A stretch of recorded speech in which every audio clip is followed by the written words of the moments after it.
আমাদের এই ইন্ডিয়ান সাবকন্টিনেন্টে অর্থাৎ বাংলাদেশ, ইন্ডিয়া, পাকিস্তানে একটা সম্প্রদায় আছে যাদের নাম হচ্ছে আমরা পরিচিত তাদের সাথে, তাদের নাম হচ্ছে কাদিয়ানি।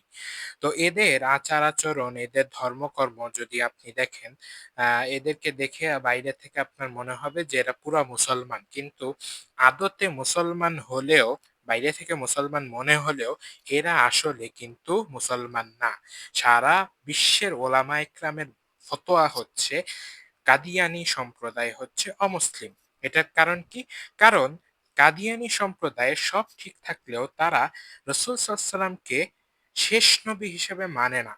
তারা মনে করে যে রাসূল সাল্লাল্লাহু আলাইহি ওয়াসাল্লামের পরে আরেকজন নবী আসছেন, যেটা তাদের ভাষায় মির্জা গোলাম আহমদ কাদিয়ানী নামে এক ভদ্রলোক।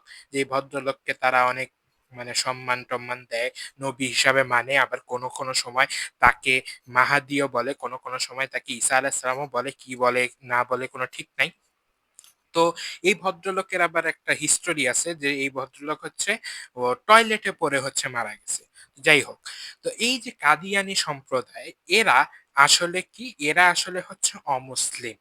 এবং সারপ্রাইজিংলি এই একটা বিষয় আপনি দেখবেন যে ফিকহি বিষয়ে আলেমদের মধ্যে অনেক মতভেদ আছে যে আ কোনটা কি হবে না হবে। বাট কাদিয়ানীরা যে কাফের, এই ব্যাপারে আপনি দেখবেন হানাফি, শাফি, মালিকি, হাম্বলি, দেওবন্দি, সালাফি সব আলেমরাই হচ্ছে একমত যে কাদিয়ানীরা হচ্ছে অমুসলিম বা কাদিয়ানীরা হচ্ছে কাফের।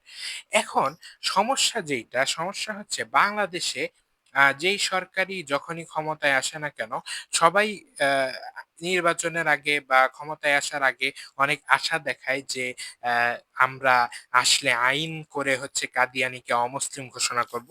বাট ক্ষমতায় আসার পরে সারপ্রাইজিংলি এই জিনিসটা সবাই ভুলে যায়। কেন ভুলে যায় আমি জানি না। বাট একটা মুসলিম প্রধান দেশে অবশ্যই কারা মুসলিম আর কারা অমুসলিম এটা ক্লিয়ারলি ডিফাইন থাকা দরকার। কারণ দেখেন কাদিয়ানীরা এই যে মুসলিমদের মধ্যে মিশে থেকে যে তারা জীবনযাপন করছে, এতে অনেক সমস্যা হয়। বিশেষত যেটা আমাদের সবচেয়ে বড় সমস্যা সেটা হচ্ছে বিবাহ শাদীতে। যে আপনার সাথে একজন কাদিয়ানির বিয়ে হয়ে যাচ্ছে সেটা আপনি বুঝতেছেনও না যে এটা যে বিয়ে হচ্ছেই না, বা আপনি একজন অমুসলিমকে বিয়ে করে ফেলতেছেন। সো আসলে এই জিনিসগুলা হচ্ছে আমাদের হচ্ছে একটু নজর দেওয়া দরকার। সরকারের কাছে হচ্ছে এটা আমাদের আবেদন যে কাদিয়ানীদেরকে হচ্ছে অমুসলিম ঘোষণা করা হোক।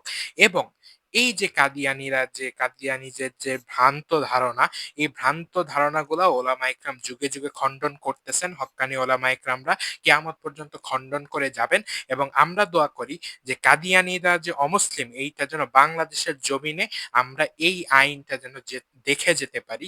এবং কাদিয়ানীদের এই ভ্রান্ত ধারণা থেকে আল্লাহ তাআলা যেন আমাদের সবাইকে হেফাজত করেন, সেই দোয়া আমাদের থাকবে। আসসালামু আলাইকুম ওয়া রাহমাতুল্লাহি ওয়া বারাকাতুহু।